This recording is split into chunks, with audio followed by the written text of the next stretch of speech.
विण दोघातली तुटेना पुढील प्रोमध्ये सत्यनारायणच्या पूजेसाठी स्वानंदीने प्रसाद करायचा असतो हे कळल्यानंतर मल्लिका पुन्हा एकदा प्लॅन करते, पण घडतं नेमकी वेगळं. ते काय, चला तर बघूया.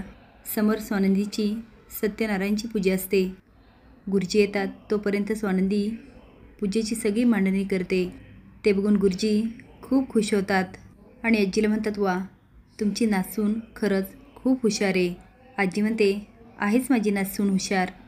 हे ऐकून मल्लिकाचा खूप जळफळाट होतो. समर स्वानंदीकडे बघायला लागतो. आजी म्हणते, स्वानंदी, आपल्या घरातील परंपरेनुसार पूजेचा प्रसाद तू आणि पिंट्याने चुलीवर करायचा.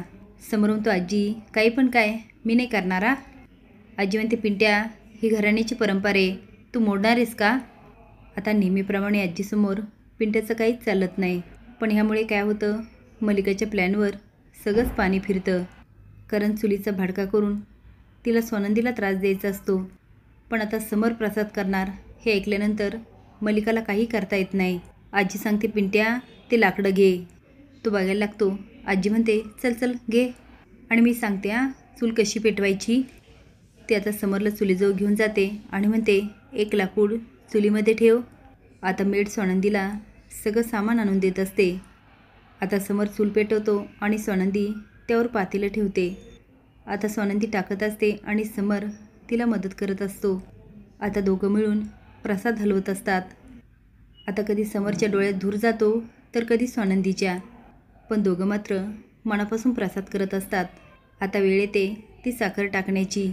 आपल्याला सगळ्यांना माहिती आहे, मल्लिका काय शांत बसणाऱ्यातली नाही. आता मेड स्वानंदीला पिठी साखर आणून देते आणि स्वानंदी ती प्रसादात टाकते. आता बघूया, स्वानंदी मल्लिकावर भारी भरते की मल्लिका स्वानंदीवर.